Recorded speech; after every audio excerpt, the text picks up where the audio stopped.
শিবচর থানার বন্দরখোলা পুরাতন বাস স্ট্যান্ডের উদ্যোগে কাদের চোখের জলে আমি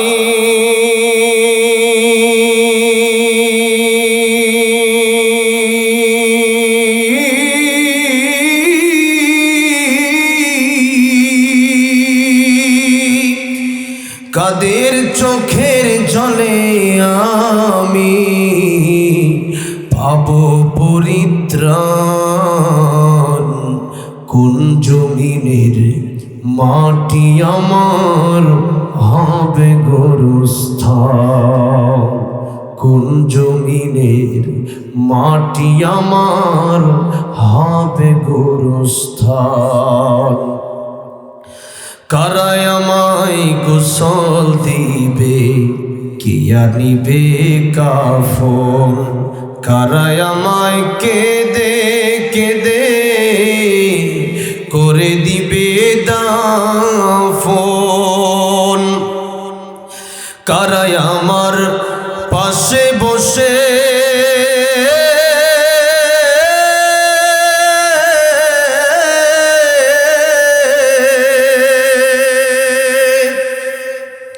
কারায় আমার পাশে বসে শোনাবে কোরআন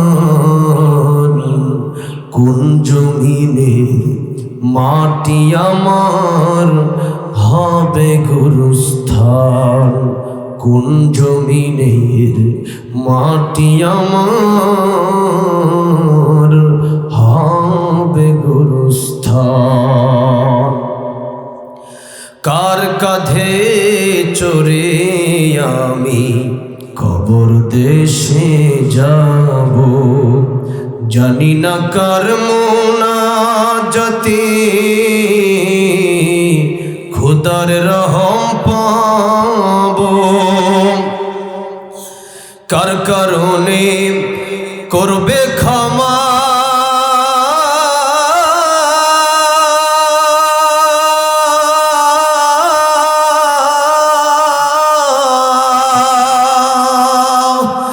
কার কারণে করবে ক্ষমা আল্লাহ মেহেরবান কোন জমিনের মাটি আমার হবে গোরস্থান কোন জমিনের মাটি আমার হবে গোরস্থান মানুষের জন্মের 50,000 বছর আগেই তার তকদির লেখা হয়ে গেছে সুবহানাল্লাহ কোথায় লেখা হয়েছে সূরা ইয়াসিন আল্লাহ রাব্বুল আলামিন সেই কথা জানিয়ে দিয়েছেন ওয়া কুল্লু শাইইন আহসাইনাহু ফি ইমামিন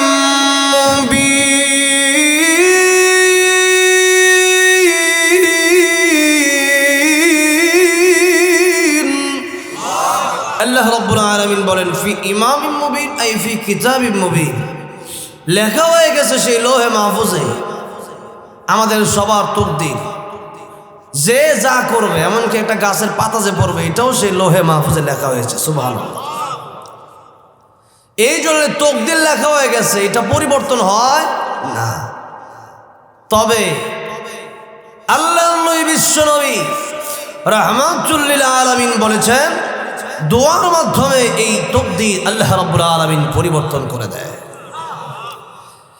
এই জন্য আল্লাহর নবী বিশ্বনবী রাহমাতুল লিল আলামিন রজব মাস যখন চলে আসতো আল্লাহ রাব্বুল আলামিনের কাছে দোয়া করতেন আল্লাহ তাআলা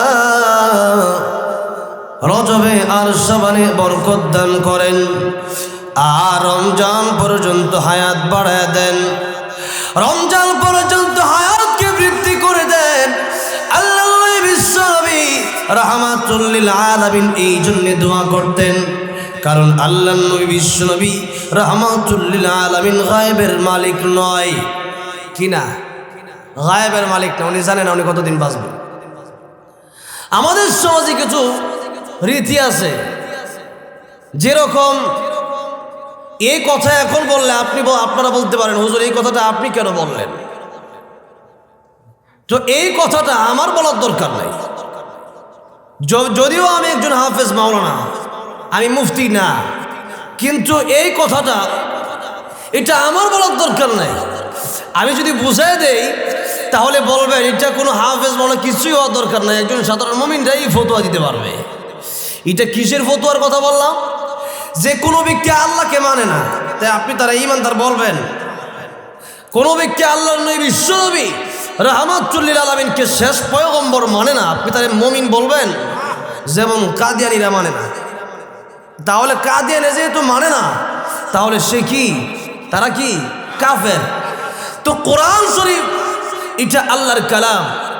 আপনি বলতে পারেন যে কাদিয়ানীরা শেষ নবী মানে না, যেহেতু আল্লাহ রাব্বুল আলামিনকে মানতে হবে।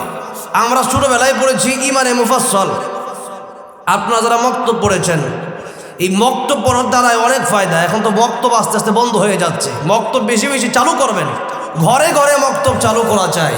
কারণ হচ্ছে মক্তব চালু করলে পরে একটা মানুষ তার জীবনে যাই কিছু কমপক্ষে নাস্তিক হয় না। কিন্তু যখন মক্তব্য পড়ে না, আল্লাহ রাসূল কিচ্ছুই জানে না, তখন একটা ব্যক্তি নাস্তিক হওয়ার জন্য পাগল পারা হয়, দৌড়ায়। যেরকম ঠিক মক্তব চালু করে দিতে হবে। এই জন্য মক্তবের ভিতরে এই 4 কালিমার 1 কালিমা পড়েছিলেন যে ইমানে মুফাসসল। আমানতু বিল্লাহি ওয়া মালাইকাতিহি ওয়া কুতুবিহি ওয়া রুসুলিহি ওয়াল ইয়াউমিল আখিরি ওয়াল কদরি খাইরিহি ওয়া শাররিহি মিনাল্লাহি তাআলা ওয়াল বা'থি বা'দাল মাউত। এই যে 6 কথার উপর বিশ্বাসী যারা, এরা ঈমানদার। 6 কথার 1 কথা মানে না, তো তারা কি না? তারা ঈমানদার, তারা কাফের, স্পষ্ট কাফের। এখন যেমন মনে করেন আপনাদেরকে একটা কথা বোঝানোর জন্য এত পিছন থেকে আমি কথাটা টানলাম। কথাটা কি? যেমন আমানতু বিল্লাহি, আমি ঈমান আনলাম কার উপরে? আমি বিশ্বাস করলাম কারে? আমি বিশ্বাস করলাম আল্লাহ ছাড়া আর কোনো মাবুদ নাই, এটা আমরা বিশ্বাস করলাম। 2 নম্বরে ওয়া মালাইকাতিহি, ফেরেশতাদেরকে বিশ্বাস করা, আল্লাহর ফেরেশতা কোন আছেন। 3 নম্বরে ওয়া কুতুবিহি, আল্লাহর নাজিলকৃত কিতাবগুলো বিশ্বাস করে নেওয়া। 4 নম্বরে ওয়া রুসুলি, রাসূলদেরকে বিশ্বাস করা। 5 নম্বরে ভালো মন্দ যা কিছু হয় এটা বিশ্বাস করা আল্লাহর পক্ষ থেকে হয়। 6 নম্বরে পরকালে জীবিত হতে হবে আর পরকাল সত্য, এই কথা বিশ্বাস করার নাম হচ্ছে ঈমানদার। তো এই 6 কথা তারা বিশ্বাস করবে, এদের নাম ঈমানদার। এখন 6 কথা 3 নম্বর যেই কথাটা, এটা আমি আপনাদেরকে বলতে চাচ্ছি। 3 নম্বর কথা হলো ওয়া কুতুবিহি, আল্লাহর কিতাব মানতে হবে। আল্লাহর কিতাবের মধ্যে সর্বশ্রেষ্ঠ কিতাব কোনটা? জোরে বলেন। কোরআন শরীফ। আর এই কোরআন শরীফের একটা আয়াত যদি কেউ না মানে, তার ঈমান থাকবে? থাকবে না। যেমন দেখেন সূরাতুন নামলে 20 নম্বর পারা হাফিজ কোরআন শরীফের প্রথম পৃষ্ঠা খুলে দেখবেন, আল্লাহ রাব্বুল আলামিন বলেছেন কুল লা ইয়ালামু মা ফিস সামাওয়াতি ওয়াল আরদিল গায়ব ওয়াল আরদিল গায়ব ইল্লাল্লাহ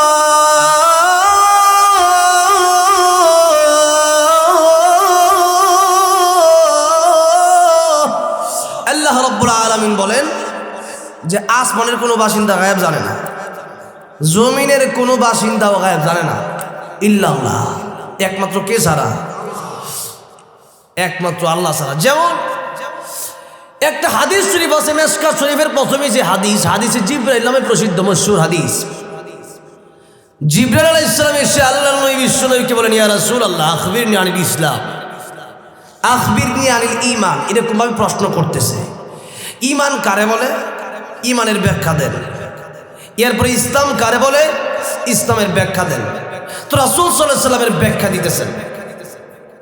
একেবারে শেষের যে প্রশ্নটা, এই প্রশ্ন হলো আখবিরনি আনিস সাআ, আই মাতাস সাআ, ইয়া রাসূলুল্লাহ কিয়ামত কবে হবে বলেন।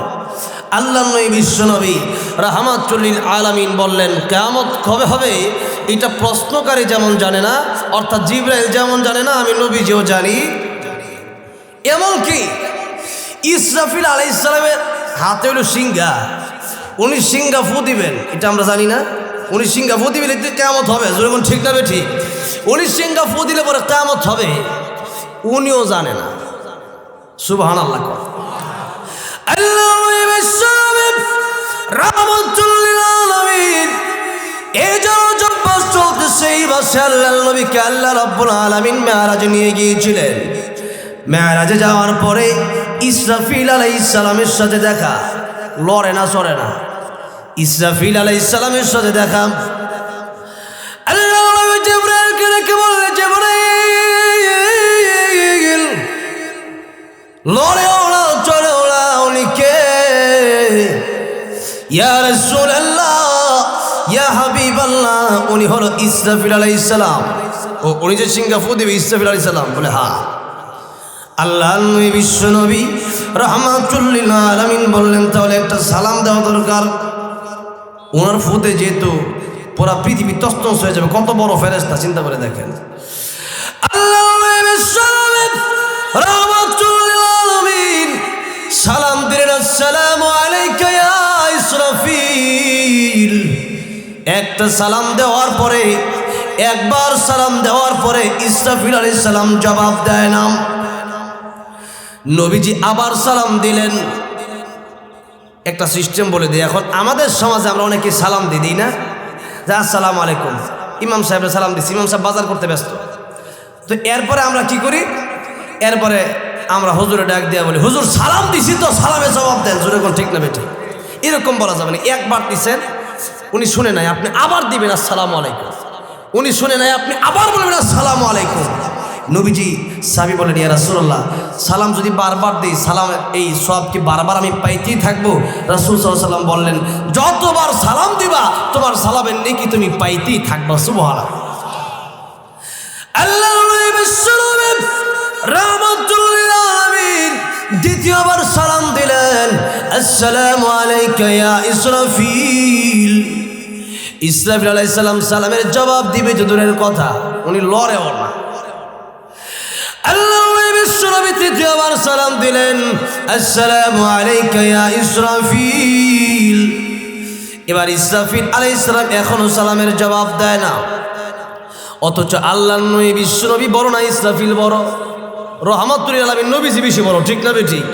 কারণ হইল আল্লাহ রাব্বুল আলামিন নিজেই জানিয়ে দিয়েছেন, ওয়ামা আরসালনাকা ইল্লা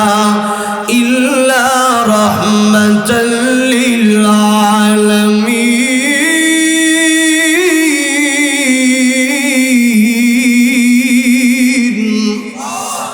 আল্লাহ রাব্বুল আলামিন বলেন, নবীজি দুনিয়ার জন্য শুধু রহমত না, নবীজি দুনিয়ার জন্য রহমত, আখিরাতের জন্য রহমত। সুবহানাল্লাহ। আল্লাহ রাহমাতুল লিল আলামিন তিনবার সালাম দিল, কিন্তু ইসরাফিল আলাইহিস সালাম সালামের জবাব দেয় না। আল্লাহ নবী বিশ্বনবী বুঝে ফেললেন কেন সালামের জবাব দেয় না। নবীজি ডাক দেয়া বললেন, ইসরাফিল, আমি তোমাকে সালাম দিলাম, এরপরেও তুমি কেন সালামের জবাব দাও না বুঝতে পেরেছি। আরে ইসরাফিল, তুমি মনে করেছো আল্লাহ রাব্বুল আলামিন তোমাকে কিয়ামত কায়েম করার জন্য অর্ডার করবে সিংহায় ফুৎকার দেওয়ার জন্য? ইসরাফিল রে, আমি নবীজি এই মেরাজে ইচ্ছা করে আসি নাই, আল্লাহ রাব্বুল আলামিন আমাকে দাওয়াত করে এনেছেন। আর তো জোরে বল না সুবহানাল্লাহ। আল্লাহ রাব্বুল আলামিন আমাকে দাওয়াত করে এনেছেন, এখানে আমি একা একা ইচ্ছা করে আসি নাই। সুতরাং আল্লাহ রাব্বুল আলামিন তোমাকে এই মুহূর্তে সিংহা ফুৎকার দিতে বলবে না। যেই মাত্র বলেছে এমনি ইসরাফিল ডাক দিয়া কয়, ওয়া আলাইকুমুস সালাম ইয়া রাসূলুল্লাহ, ইয়া হাবিবাল্লাহ, ইয়া সাইয়্যিদাল মুরসালিন, ইয়া খাতামান নবিয়্যিন। নবীজি, আপনার সালামের উত্তর আমি কেন দেই নাই জানেননি? কারণ হলো আল্লাহ রাব্বুল আলামিন আমি ইসরাফিলকে বলে দিয়েছি, ইসরাফিল, আমি যে মুহূর্তে তোমাকে সিংহায় ফুৎকার দেওয়ার জন্য বলবো, একটা সেকেন্ড আগেও ফু দিতে পারবে না, একটা সেকেন্ড পরেও ফু দিতে পারবে না, সাথে সাথে আমার হুকুম তুমি মানবে। ও বলবে যে, ইয়া রাসূলুল্লাহ, আল্লাহ রাব্বুল আলামিন যেহেতু আমাকে এই কথা বলেছেন, এখন আপনি নবীজি এখন আমাদের সমাজে কিছু লোক আছে নবীরে আল্লাহ চাইতে বড় বানাতে চায়, যেরকম ঠিক না ঠিক। এটা এটা কত বড় নিমুখ হারাম, চিন্তা করতে দেখতে পারেন। নবীরে আল্লাহর উপরে উঠায়, এটা কেমন বেয়াকুফ। এই জন্য ইসরাফিল আলাইহিস সালাম ডেকে বললেন, ইয়া রাসূলুল্লাহ, ইয়া হাবিবাল্লাহ, ওগো নবীজি, আল্লাহ রাব্বুল আলামিনের ওয়াদাটা মানতে যদি দেরি হয়ে যায়, আপনার সালামের জবাব আমি যদি দেই ওয়া আলাইকুমুস সালাম যদি আমি বলতে যাই, আর আল্লাহ রাব্বুল আলামিন যদি আমার বলে ইসরাফিল রে সিংগায় ফু দে, তখন আমি ইসরাফিল কেমনে ফু দিব? আপনার সালামের জবাব দিতে গিয়ে একটা সেকেন্ড যদি দেরি হয়ে যায়, আল্লাহ নারাজ হয়ে যাবে। ইয়া রাসূলুল্লাহ, যে মন্ত্র আপনি বলেছেন আমার এই মুহূর্তে ফু দেওয়ার কোনো দরকার নাই, আল্লাহ রাব্বুল আলামিন আমাকে হুকুম দিবেন না, অর্ডার করবেন না, এই জন্যে আমি আপনার সালামের জবাব এখন দিয়েছি। ওগো নবীজি, প্রথম সালাম আমি শুনতে পেয়েছি, কিন্তু আমি ইসরাফিল সিংহায় কখন ফু দিব আল্লাহ রাব্বুল আলামিন এটা আমি ইসরাফিলকেও জানান না। সুবহানাল্লাহ। এই জন্য ইসরাফিল আলাইহিস সালাম যিনি সিংহায় ফু দিবেন উনিও গায়েবের খবর জানেন। তাহলে নবীজিদের কিয়ামতের আলামত বর্ণনা করছে, যেমন কিয়ামতের একটা আলামত হলো ভূমিকম্প হবে বেশি বেশি। এই তুরস্কে যে ভূমিকম্প হইল, এটাও একটা কিয়ামতের আলামত। কিয়ামত অতি নিকটে, সন্নিকটে কিয়ামত। বলা হচ্ছে বাংলাদেশেও ভূমিকম্প হওয়ার সম্ভাবনা আছে, যদিও ঢাকার আশেপাশের এলাকার কথা বেশিরভাগ বলা হচ্ছে।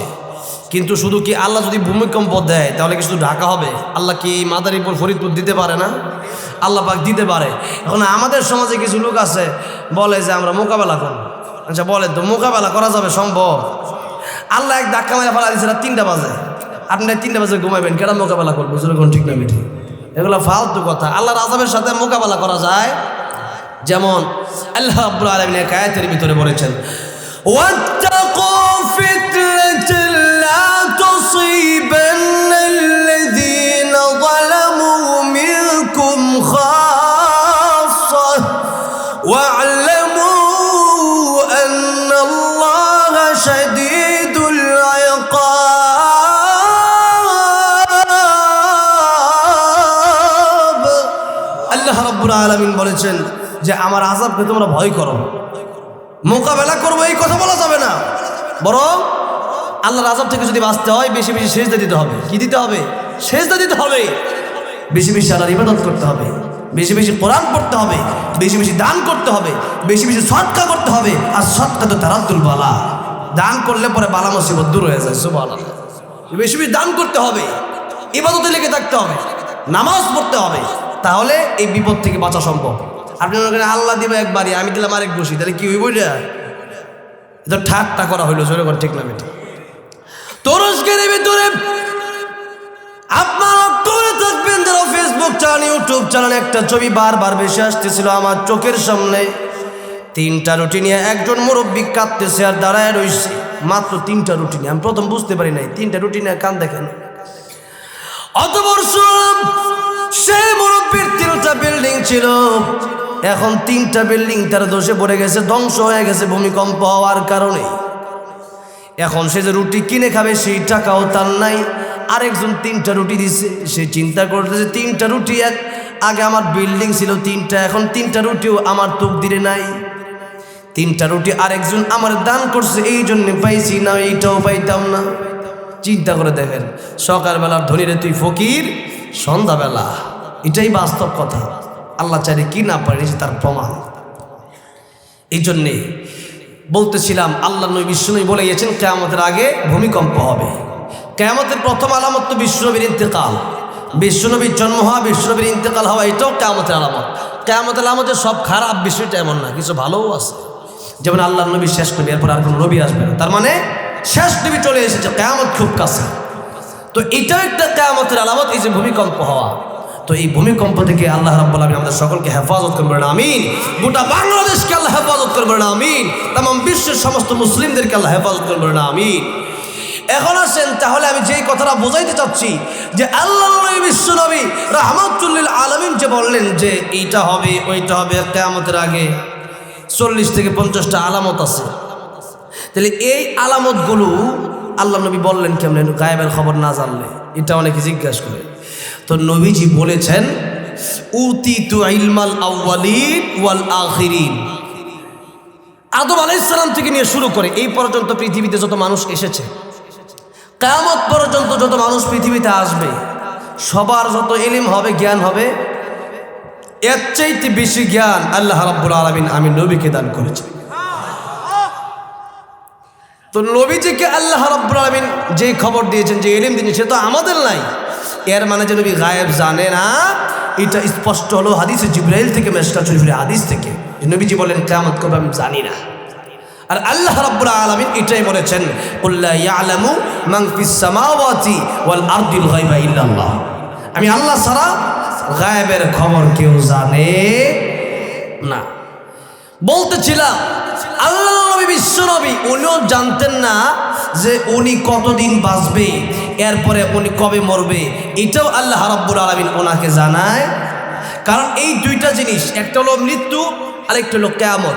এই কয়টা কথা বললাম? এই দুইটা কথা। যেমন আল্লাহ রাব্বুল আলামিন সূরা তাহাতে বলেছে ইল্লাস সাআতা আতিয়াতুল আকাদু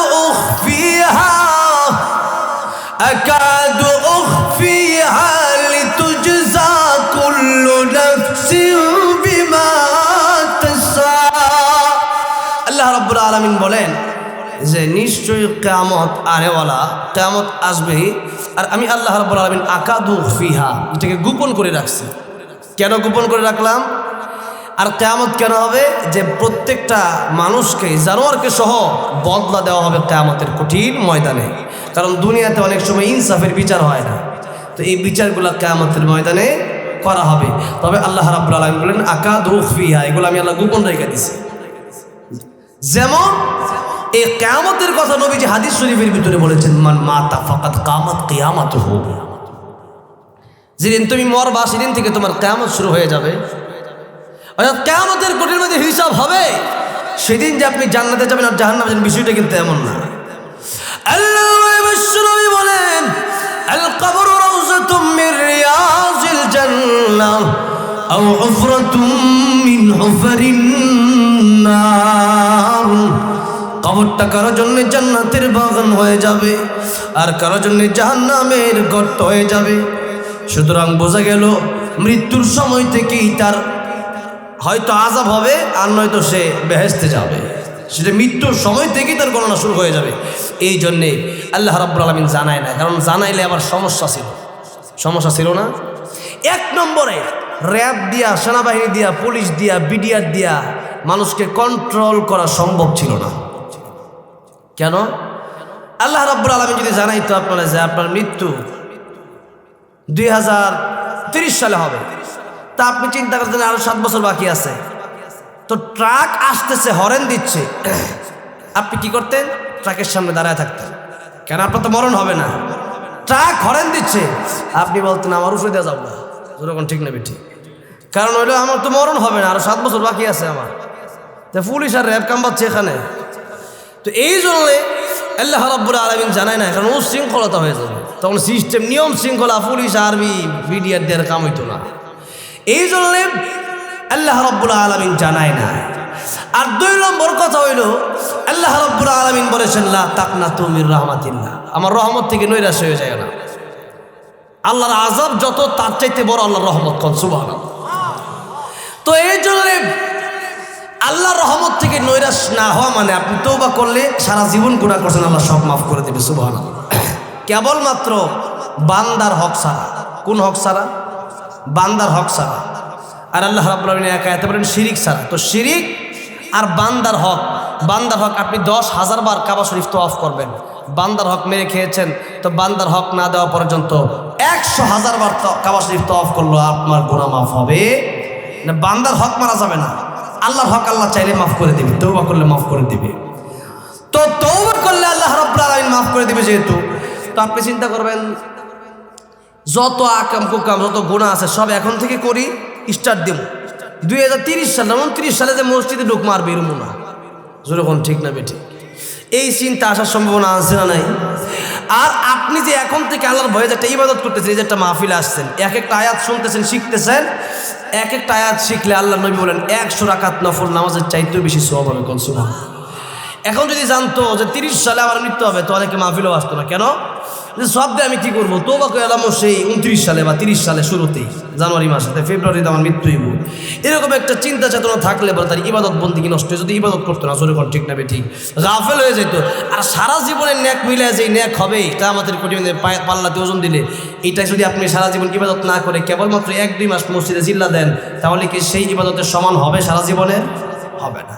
এই জন্য আল্লাহ রাব্বুল আলামিন যাতে করে আমরা বেশি বেশি ইবাদত করতে পারি, এই জন্য আল্লাহ রাব্বুল আলামিন এই সিস্টেম চালু করে দিয়েছে। মনে করেন কেউ ঢাকা গেলেন কমলাপুর রেলস্টেশন থেকে, আপনি সিলেট যাবেন অথবা চট্টগ্রাম যাবেন। এখন আপনি কমলাপুর যাওয়ার সাথে সাথে এখানে পরিচিত লোক নাই, তো একজন পরিচিত লোকের সাথে আপনার দেখা হয়ে গেছে। বললো, কিরে বন্ধু, তোর বাড়ি কি পাচ্ছন না? বলে হ্যাঁ। আর কেউ সে ছোটকালের বন্ধু? ল দোস্ত চল গুলিস্তান যাই। ওই কেন?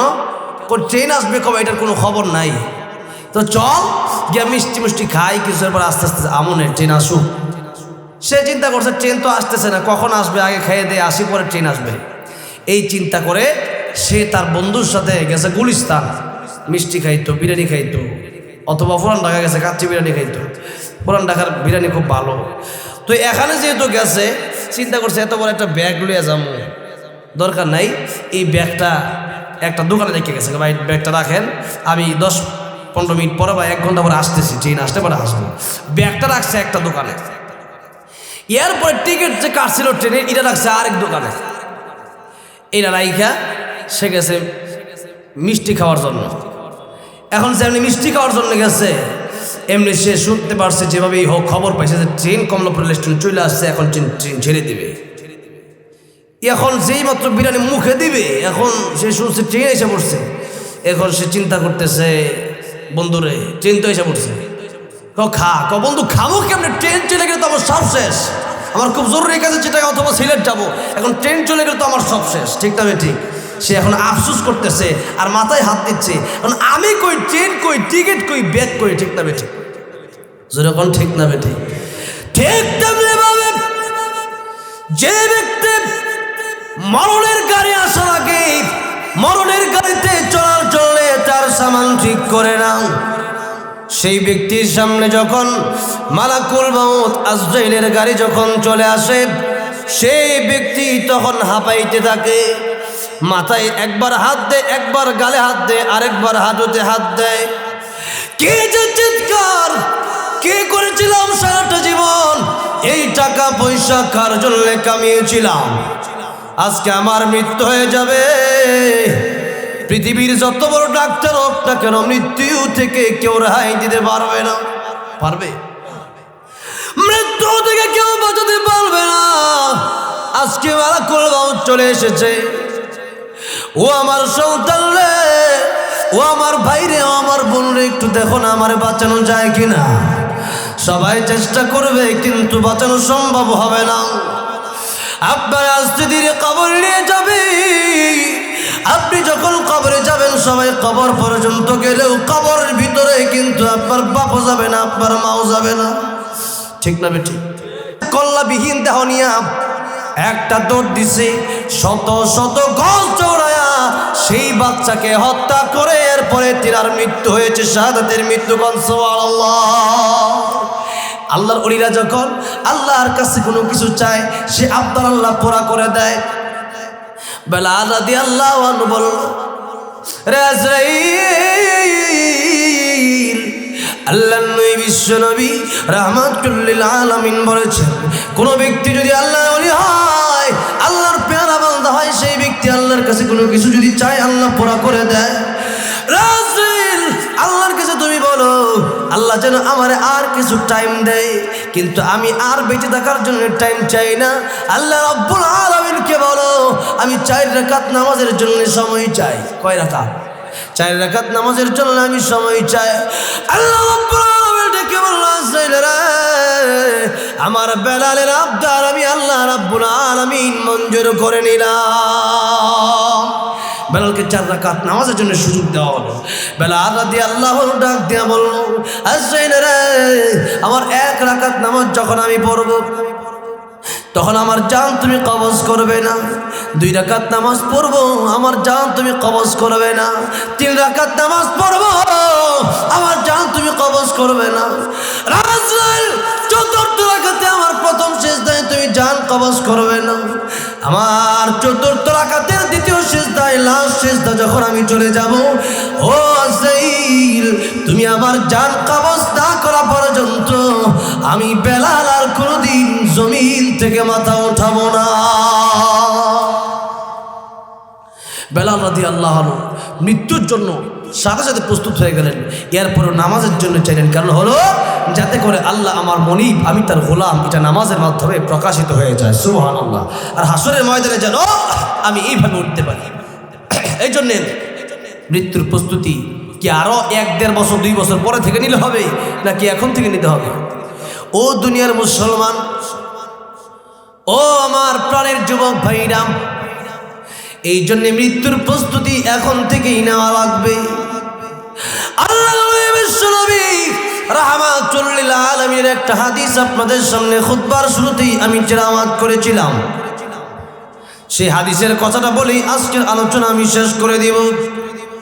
হাদিসটা হলো, আল্লাহ নবী বলেছেন, ইগতানিম খামসান ক্বাবলা খামসিন, 5টা সময় আসার আগে 5টা সময়কে তোমরা মূল্য দাও। কয় সময় আসার আগে কয় সময়কে? 5 সময় আসার আগে 5টা সময়কে মূল্য দিতে হবে। আপনাদের কষ্ট হচ্ছে মনে হয়, কারণ এখন তো আলহামদুলিল্লাহ মাহফিল প্রত্যেক দিনই হয়। আর আমরা বক্তারা যেরকম ওয়াজ প্রত্যেক দিন করি, শ্রোতারা আলহামদুলিল্লাহ এখন প্রত্যেক দিন মাহফিলে যায়, ঠিক না বেঠিক? তো এই জন্যে মাহফিলে আসলে পরে একটু কষ্ট হলেও যাবেন, কারণ 100 রাকাত নফল নামাজ কে পড়ছেন একসাথে? একবারে দেখি, একসাথে কেউ পড়ছেন না। তো এই মাস এমনি দামি মাস।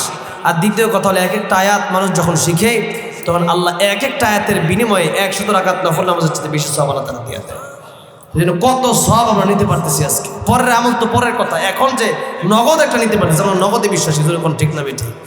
এই জন্যে আল্লাহ নবী বিশ্বনবী রাহমাতুল লিল আলামিন বলেন, 5 সময়ের আগে 5 সময়কে তোমরা মূল্য দাও।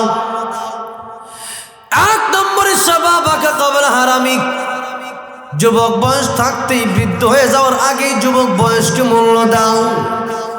কারণ হলো এই যুবক বয়স যখন চলে এই যুবক বয়স যখন থাকে তখন ইবাদত করতে মজা লাগে, ইবাদত করার মতো শক্তি থাকে। আমরা যখন উমরাত গেছি, মক্কা শরীফ গেছি, তো আমাদের সাথে ওরা হাজী সাহেবরা গেছে, তো মুরব্বী একজন হাজী ঠাস করে পড়ে গেছে তওয়াফ করার আগে আগে। আমরা লাব্বাইক আল্লাহুম্মা লাব্বাইক বলতে বলতে যাচ্ছি, তার মধ্যে পড়ে গেছে। তো আমি অবাক হয়ে গেলাম, এত জোরে শব্দ এলো কোথায়? পর টাকা দেখি পড়ে গেছে। তো ওনারে চেয়ারে বসায় বসায় যারা গেছেন, হজ করছেন, উমরা করছেন, কারা কারা দেখি? হজ বা উমরা কারা কারা করছেন? আলহামদুলিল্লাহ, হাত নামান। যারা করছেন তারা তো ভাগ্যবান, তারা ভাগ্যবান। আচ্ছা, যারা করেন না এদের করার দরকার আছে না? অনেকে বলবেন টাকা পয়সা নাই। আপনার টাকা না থাকলে আপনি দোয়া করবেন। আর যাদের টাকা পয়সা আছে রমজানে যাওয়ার নিয়ত করেন। রমজানে যারা উমরা করবে, আল্লাহ নবী বলেন আল্লাহ তাদেরকে হজের সওয়াব দিয়ে দিবে। এই রমজানে যাওয়ার নিয়ত আছে না? ইনশাল্লাহ যাদের টাকা পয়সা আছে যাবেন ইনশাল্লাহ, ইনশাল্লাহ বলি ইনশাল্লাহ। সেখান থেকে আমাদের মূল ভিত্তি, এখান থেকে আমরা কিন্তু মূলত মাটি থেকে যে সৃষ্টি, কোন মাটি? তাম পৃথিবীটা সর্বপ্রথম পানি ছিল। কি ছিল? পানি ছিল। সেই পানি থেকে আল্লাহ রাব্বুল আলামিন মাটি বানাইলেন। প্রথমে ফেনা হলো। সেই মাটি যখন প্রথম উৎপত্তি হলো, সেই উৎপত্তিটা হয়েছিল মক্কাতুল মুকাররমায়। কোথায়? আর সেটাই হলো পৃথিবীর সর্বপ্রথম ঘর। সুবহানাল্লাহ। আল্লাহ পাক সূরা আলে ইমরানে বলেছেন 4 নম্বর পারা প্রথম পৃষ্ঠা, ইন্না আউয়াল বাইতি উদিয়া লিন-নাস লাল্লাযী বিবাক্কাতা মুবারাকান ওয়া হুদাল লিল-আলামিন। আল্লাহ রাব্বুল আলামিন বলেন, এই যে বাক্কা বলছে, এটাই হইল পৃথিবীর সর্বপ্রথম ঘর। সুবহানাল্লাহ, বরকতময় ঘর। সেই ঘর, সেখানে কাবা, সেখান থেকে আমরা এসেছি। সেই মাটি থেকে আল্লাহ পাক আমাদেরকে বানাইছে। সুবহানাল্লাহ। সেখান থেকে মূল আদম আলাইহিস সালামকে বানাইছে, সেখান থেকে আস্তে আস্তে আমরা আসলাম। তো এই জন্য সেখানে হচ্ছে আমাদের মূল একটা, এখানে এত আমাদের এত মায়া কেন, এত ভালোবাসা কেন কাবা শরীফের প্রতি? ওই যে ওখান থেকে আমরা আসছি, ওখানে আমাদের মায়ের সাথে যেরকম একটা ভালোবাসা থাকে, তো ওইটাও হলো আমাদের একটা সৃষ্টির সর্বপ্রথম জায়গায় হলো সেই জায়গা। সুবহানাল্লাহ।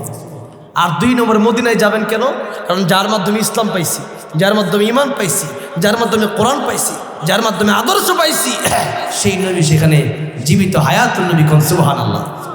নবীজিকে সালাম দিলে পরে নবীজি বলেন, বাস্তব মানুষকে সালাম দিলে যেরকম শুনতে পায়, আমি নবীজিও ঠিক তেমনিভাবে আমি নবীজিকে সালাম দিলে নবীজি নিজ কানে সালাম শোনেন এবং তার সালামের জবাব দিয়ে দেয়। সুবহানাল্লাহ। শুনতেই না আল্লাহর বিশ্বনবী রাহমাতুল লিল আলামিন বলেন, মান যারা কবরি ওয়াজাবাত লাহু শাফাআতি। আমার কবর, আমার রওজার যে ব্যক্তি একবার জিয়ারত করবে, আমি নবী তার জন্য সুপারিশ করা ওয়াজিব হয়ে যায়। এই জন্যে সেখানে যাবেন, মক্কাতুল মুকাররমা, মদিনাতুল মুনাওয়ারা। 1.5 লাখ টাকা হইলে যাওয়া যায়। 1.5 লাখ টাকা জমান না। আর যাদের আছে অনেকে টাকা পয়সা, তারপরে যেতে চায় না, কিপটামি করে, আরও যাক বৃদ্ধ হয়ে যায়। যে বলতেছিলাম সেই কথা, বৃদ্ধ হলে পরে এই যে ইবাদত করা মজা লাগে না। যেমন তাওয়াফ অনেকেই করতে পারে না, যারা গেছেন তারা দেখছেন না, এই যে চেয়ার দিয়া পরে ঘোরা তাওয়াফ করে, দেখছেন না আপনারা যারা গেছেন? তো এইরকম চেয়ার দিয়া তাওয়াফ করার কি ওই রকম মজা আছে যেটা হেঁটে হেঁটে পাওয়া যায়? আল্লাহর ঘর ধরা যায়, বুকটা লাগানো যায়, মুলতাজামের সাথে বুকটা লাগানো যায়, কালা পাথর চুমা দেওয়া যায়। যারা কালা পাথর যদি কেউ চুমা দিয়ে থাকেন, সে জানেন জীবন অর্ধেক বের হয়ে যাওয়ার মতো অবস্থা হয়ে যায়। তো এই জন্যে কালা পাথর এইটা চুমাইতে কষ্ট হয়, মুলতাজামের সাথে বুকটা লাগাইতে কষ্ট হয়, দরজাটা ধরতে কষ্ট হয়, কাবা শরীফটার সাথে বুকটা লাগাইতে কষ্ট হয়। এই আমাদেরই কষ্ট হয়েছে। আর সেই জায়গার ভিতরে যারা মুরব্বী আছে, এরা গেলে এবারে তো অবস্থা খারাপ হয়ে যায়। কতটা বোঝেন না? তো এই জন্যে যুবক বয়স থাকতেই মক্কা মদিনা যাওয়ার নিয়ত করেন, আল্লাহ কবুল করেন, বলেন আমিন। যুবক বয়স থাকতেই ইবাদত বাড়ায় দিতে হবে। 2 নম্বরে ওয়াসিহাতাকা ক্বাবলা সাকামিক। আল্লাহ বলেন, সুস্থ থাকা অবস্থায়, অসুস্থ হওয়ার আগে এই সময়কে মূল্য দাও। কারণ যে কোনো সময় যে কেউ অসুস্থ হয়ে যেতে পারে। ঠিক না? ঠিক। অসুস্থ কি কারো কাছে বইলা আসে? যে কোনো সময় অসুস্থ হয়ে যেতে পারে। এক একটা অসুস্থ হওয়ার মাধ্যমে আপনি মরেও যেতে পারেন। আমাদের এক শিল্পী ছিল কলরবের মাহফুজুল আলম, অনেক সঙ্গীত গাইছে জীবনে। আমার মদিনার মাটির গজল সেই রেকর্ড করছিল, সে ইন্তেকাল করছে, আমাদের সমবয়সী ছিল। জ্বর আসছে হঠাৎ করে মারা গেছে। এখন জ্বর আসলে আমি খুব ভয় পাই। সেম যেহেতু জ্বর আসছে সেই জন্যই এত সাধারণভাবে মারা গেছে, তা আমরা জ্বর আসলে তো সাধারণভাবে মারা যেতে পারি। যখন ঠিক না ঠিক, একটা জ্বরের মাধ্যমেই জ্বরকে উশিলা করে আল্লাহ পাক নিয়ে যেতে পারে। মরণ কখন আসবে বলতে পারি না, কার কখন অসুস্থতা হয়ে যাবে আমরা বলতে পারি না। আর অসুস্থতা যখন আমাদেরকে ধরবে, তখন দেখবেন ইবাদত করতে মজা লাগে না, খাইতে মজা লাগে না। যখন ঠিক না ঠিক। এই জন্যে সুস্থ থাকা অবস্থায় ইবাদত করে নিতে হবে। সময় কিন্তু পাবেন না, সময় চলে যাচ্ছে, বরফের মতো গলে যাচ্ছে সময়। 3 নম্বরে ওয়াগিনাকা ক্বাবলা ফাকরিক। আল্লাহর নবী বলেন, যারা ধনী আছো তারা এই ধনাত্মকে মূল্যায়ন করো, এই সম্পদগুলো আল্লাহর রাস্তায় ব্যয় করো। কারণ সম্পদ তোমার সাথে কবরে যাবে না, একটা টাকাও তোমার সাথে কবরে যাবে না। ঠিক না? ঠিক। একটি পয়সাও তোমার সাথে কবরে যাবে না। এই টাকা পয়সা আল্লাহর রাস্তায় ব্যয় করো। এই টাকা পয়সার মালিক তো মূলত আমরা না। মূলত কি? ইন্নাল্লাহা ইশতারা মিনাল মুমিনিনা আনফুসাহুম ওয়া আমওয়ালাহুম বিআন্না লাহুমুল জান্নাহ। আল্লাহ রাব্বুল আলামিন বলেন, ও দুনিয়ার ইমানদারেরা, ও দুনিয়ার মানুষেরা, তোমাদের জান মাল আমি আল্লাহ রাব্বুল আলামিন ক্রয় করে নিয়েছি জান্নাতের বিনিময়ে। কিসের বিনিময়ে? আমরা যাব জান্নাতে, আর জানমাল দিয়ে দিব কার জন্যে? আল্লাহর জন্যে।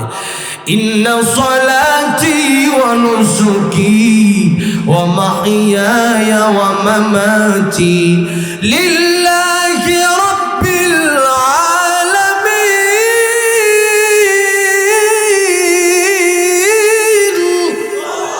আল্লাহ রাব্বুল আলামিন বলেন, তোমাদের নামাজ, তোমাদের কোরবানি, জীবন মরণ সব হবে আমি আল্লাহর জন্যে।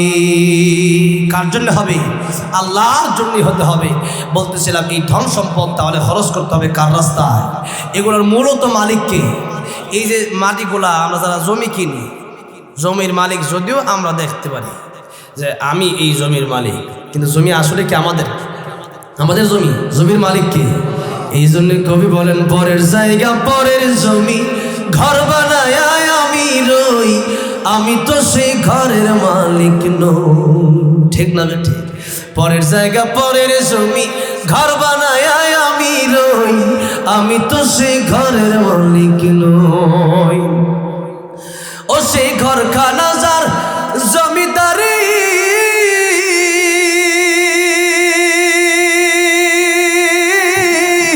আমি পাই না তার হুকুম জারি,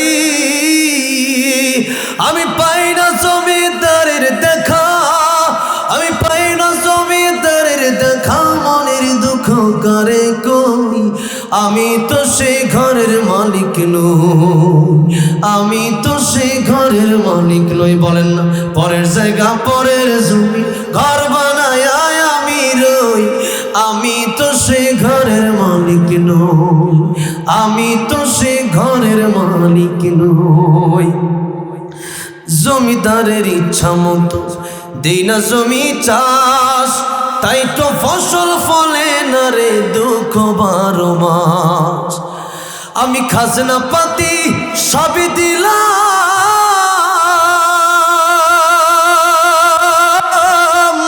তবু জমিন আমার হয় যে নিলাম।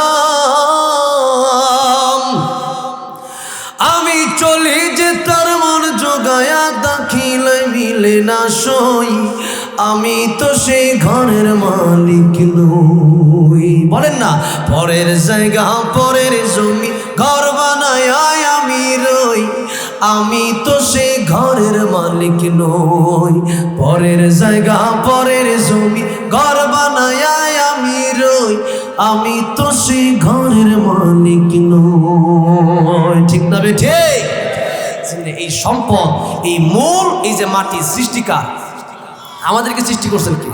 সব কিছুর মালিক আল্লাহ, কিন্তু টাকা পয়সা আল্লাহ রাস্তায় আমরা দিতে চাই না। জোরে বল ঠিক না? এই জন্য আল্লাহ বলেছেন এই টাকা পয়সা আল্লাহ রাস্তায় ব্যয় করো, আর নইলে আল্লাহ যদি নিতে চায়, কিডনিতে রোগ দিয়ে আল্লাহ নিতে পারে, ক্যান্সার দিয়ে আল্লাহ নিতে পারে, আল্লাহ রাব্বুল আলামিন বড় অ্যাক্সিডেন্ট দিয়ে তোমার কাছে নিতে পারে। বললে তুমি আল্লাহ রাস্তায় দিবা না, তুমি দিবা না কিন্তু 10 জন আরো 10 জন দিবে। ঠিক না বেটি? তুমি দিবা না, আরো 10 জন দিবে, কিন্তু তোমার টাকা পয়সা একদিন ওই যে তুরস্কের যে লোকটা 3টা বিল্ডিং নাই, এখন 3 রুটি নিয়ে কান্দে। আমার আপনার এই অবস্থা হতে পারে কি পারে না? এই জন্য মুসলমান ভাইরা, মুরব্বি মাঝিরা, টাকা পয়সা সম্পদের অহংকার করবেন না। এই টাকা পয়সা সম্পদ আল্লাহ রাব্বুল আলামিন দিয়েছেন, আবার সিনায় নিতেও 1 সেকেন্ড সময় লাগবে না। কথা ঠিক না বেটি? টাকা পয়সা আল্লাহ রাস্তায় ব্যয় করবেন, রাজি আছেন তো ইনশাআল্লাহ? আর 2টা কথা আছে। 4 নম্বরে, ফারাগাকা ক্বাবলা শুগলিক, অবসর থাকা অবস্থায় ব্যস্ত হয়ে যাওয়ার আগে এই সময়কে মূল্য দিতে হবে। অবসর আছেন তো সূরা ইখলাস পড়তে থাকেন, 3 বার পড়লে 1 খতম কোরআন শরীফের সব। সুবহানাল্লাহ। অবসর আছেন, বুখারী শরীফের শেষ হাদিসটা পড়তে থাকেন, সুবহানাল্লাহি ওয়া বিহামদিহি সুবহানাল্লাহিল আযীম। तमाम পৃথিবীর চাইতে বেশি বাড়ি সুবহানাল্লাহ। আল্লাহর কাছে অত্যন্ত প্রিয় সুবহানাল্লাহ। কিয়ামতের ময়দানে মিজানের পাল্লায় तमाम পৃথিবীর চাইতে বেশি বাড়ি হবে এই কালিমা সুবহানাল্লাহ। এগুলো পড়তে থাকে, যেগুলো হাসরে কাজে আসবে, যেগুলো আপনার আমলনামা যদি ওজন ভারী হয়ে যায় তাহলে আপনি জান্নাতি। সুবহানাল্লাহ। এই জন্য এগুলো পড়তে থাকেন। এই 2টা কথা বললাম, একটা কোরআনের আমল দিলাম, আর একটা বুখারী শরীফের শেষ হাদিসটা দিলাম। এই 2টা কাজ করেন না। জীবন ছাড়তে যদি কি লাগে, এই 2টা কাজ করেন না। হাতে হাতের কাজ করবেন, পায়ে পায়ের কাজ করবেন, জবানে থাকবে কার নাম? জোরে কোন জবানে থাকবে কার নাম? আল্লাহর নাম থাকবে। এই জন্যে আল্লাহ নবী বলেন, ফারাগাকা ক্বাবলা শুগলিক, ব্যস্ত হয়ে যাওয়ার আগে অবশ্য সবাইকে মূল্য দাও। ব্যস্ত হয়ে গেলে পরে কোন দিন কার জবান বন্ধ হয়ে যায় বলা যায়, আর জিকির করতে চাইলেও করতে পারে। কার হাত পা অ্যাক্সিডেন্ট হয়ে যায়, মসজিদে আসতে চেষ্টা করলেও আর পারবেন না। করোনার সময় মসজিদে আসা পর্যন্ত বন্ধ করে দিচ্ছিল। চিন্তা করে দেখেন এরকম দিন আবারও আসতে পারে। যে বন্ধ হয়ে গেছে বিষয়টা এমন না। এখন আমি যে মাঝে মধ্যে ইন্ডিয়া যাই, ইন্ডিয়া গেলে আমারে ওই করোনা সার্টিফিকেট লাগে। যারা ইন্ডিয়া গেছেন কেউ ইন্ডিয়া ইদানিং? আচ্ছা, খুব কম গেছেন হয়তো। এই যে এই বেনাপোল দিয়ে তো ইন্ডিয়া গিয়ে আসলাম কয়েকদিন আগে। আবার এই সামনে 26 তারিখে সে আসামে প্রোগ্রাম। তো এই যে প্রোগ্রামগুলো করি তো তখন করোনা সার্টিফিকেট দেয়, কারণ এখনও করোনা যায় নাই, কিন্তু এখনও আছে, কিন্তু আল্লাহ পাক কমায় দিচ্ছে। সুবহানাল্লাহ, আলহামদুলিল্লাহ বলে। আল্লাহ পাক এখনও আমাদেরকে বাঁচায় রাখছে, ভূমিকম্প দেয় না, করোনা দেয় না। এই জন্যে এমন সময় আসতে পারে যে মসজিদে যাওয়ার দরওয়াজা বন্ধ হয়ে যেতে পারে। আপনি চাইলেও যেতে পারবেন না, আপনি চাইলেও নামাজে যেতে পারবেন না, আপনি চাইলেও ইবাদত করতে পারবেন না। এমন বিপদ আপনার সামনে আসতে পারে। এই জন্য এই সময় আসার আগেই, ব্যস্ত সময় যত দিন যায় তত মানুষ অবসর হয় না, ব্যস্ত হয়। এই জন্য এক কবি কথা বলেছেন, বাস্তব কথা, যখন তোমার 2 পাও যেথায় খুশি সেথায় যাও, যখন তোমার 4 পাও ভাত কাপড় দিয়ে যাও, যখন তোমার 6 পাও আব্বু তুমি কোথায় যাও। কথাটা বোঝেন নাই মনে হয়। যখন তোমার 2 পাও তখন আপনি যেখানে মনে হয় সেখানে যেতে পারেন। এখন বিয়ে টিয়ে করেন নাই, এখন বিয়ে করছেন, এখন স্ত্রী জিজ্ঞেস করবে যাও কোথায়, ভাত কাপড় দিয়ে আইনো, তেল আইনো, পেঁয়াজ আইনো, রসুন আইনো, কাঁচামরিচ আইনো, যত শাড়ি আইনো, অনেক কিছু দরকার। এখন টাকা কামানোর দরকার, ব্যস্ততা আরও বেড়ে গেল। যেরকম ঠিক লাগবে। এতদিন আপনি নিজে একা একা করছেন, মন চাইছে নানার বাড়িতে গিয়ে খাইছেন, মন চাইছে খালার বাড়িতে গিয়ে খাইছেন, মন চাইছে ফুফুর বাড়িতে গিয়ে খাইছেন। এখন কিন্তু আরেকজনের দায়িত্ব আপনি নিয়েছেন, এখন তারে খাওয়ানোর জন্য ইনকাম করা লাগে, ব্যস্ততা বেড়ে গেছে। যেরকম ঠিক না বেটি? এবার যখন তোমার 6 পাও আব্বু তুমি কোথায় যাও, যখন 6 পা হয়ে গেছে, আপনার একটা বাচ্চা হয়ে গেছে, এখন সেই বাচ্চা বলে আব্বু কোথায় যাও। সারাদিন সেই বাচ্চা, যদিও এটার ভিতরে আনন্দ আছে, কিন্তু একটা ব্যস্ততা, তাকে নিয়েও সময় দিতে হয়, তারা সময় দিতে হয়, তার জন্য মজা কিনে দিতে হয়, তারা নিয়ে খেলতে হয়। তো এই যে দিন যত যায় তত ব্যস্ততা বাড়ে, আরও সন্তান হলে আরও ব্যস্ততা বাড়ে, বাপ মা বৃদ্ধ হলে তাদের দিকে নজর দিতে হয়, এরপরে স্ত্রীর দিকে নজর দিতে হয়, বিভিন্ন দিকে নজর দিতে হয়। সুতরাং যত মানুষের দিন যায় তত অবসরণায় ব্যস্ত হয়, মানুষ তত ব্যস্ত হয়। এই জন্য ব্যস্ত হয়ে যাওয়ার আগেই ইবাদত করে নিতে হবে। নাম্বার 5, শেষ কথা, হায়াতাকা ক্বাবলা মাউতিক। মৌতের আগে এই হায়াতকে মূল্য দিতে হবে, কারণ আপনি যদি হায়াতকে মূল্য না দেন, আজরাইল আলাইহিস সালাম এসে একটা সেকেন্ড সময় আপনার দেবেন, আর সময় নাই। এখন এই মুহূর্তে চিন্তা করেন, আজরাইল আলাইহিস সালাম যদি এই মুহূর্তে আসে আর যদি বলে যে এখন আপনার মৃত্যু হবে, আপনি কি প্রস্তুত? আপনি অনেকেই, প্রায় লোকেই কথা বলবেন যে দেখো আমি এখনো প্রস্তুতি নিতে পারি নাই, অনেকে টাকা পয়সা পায়, এখনো তওবা করতে পারি নাই, এখনো দাঁড়িয়ে রাখতে পারি নাই, এখনো নামাজগুলা কাজা পড়তে পারি নাই, এখনো ঠিক মতো নফল ইবাদত করতে পারি নাই, দান করতে পারি নাই, সুদের টাকা আছে, ঘুষের টাকা আছে, দেখো এখনো আমার যাওয়ার, এখনো আমাকে একটু সময় দাও। আজরাইল সালাম বলবেন একটা সেকেন্ডও সময় দেওয়া হবে। মৃত্যুর প্রস্তুতি ইমানদার যারা, তারা অল টাইম মৃত্যুর প্রস্তুতি নিয়ে থাকবে, যে এখন মৃত্যু হলে আমার যেন এমন মনে হয় আল মাউতু তুহফাতুল মুমিন। রাসূল সাল্লাল্লাহু আলাইহি ওয়াসাল্লাম বলেছেন মউত হলে মুমিনের জন্য তুহফা, হাদিয়া। কারণ যারা মুমিন এরা আল্লাহর সাথে দেখা করার জন্য পাগল। কার সাথে? এই জন্য আব্দুল কাদের জিলানী রাহমাতুল্লাহ আলাইহি বলতেন, জান্নাতুল দুযখ সে ইয়া রব क्या करो, आरज़ू है मैं तुझसे দেখা করো। আল্লাহ তাআলা জান্নাত দিয়ে আমি কি করব, জাহান্নাম দিয়ে আমি কি করব? আল্লাহ তোমারে যদি পাই আমার জান্নাত জাহান্নাম কিছুই দরকার নাই। কোন সুবহানাল্লাহ। যেন মুমিন যারা তারা আল্লাহর সাথে দেখা করার জন্য পাগল পারা। কোন সুবহানাল্লাহ। এজন্য আমরা যদি ইমানদার, পরিপূর্ণ ইমানদার হতে পারি, পরিপূর্ণ সামান্য কবরে যেতে পারি, আল্লাহ পাক সেই তৌফিক দান করুন। আমিন। একবারে শেষ মুহূর্তে আমি আশা করব কেউ উঠবেন না ইনশাআল্লাহ। 12টার আগেই আমি মোনাজাত সহ শেষ করে দেব ইনশাআল্লাহ।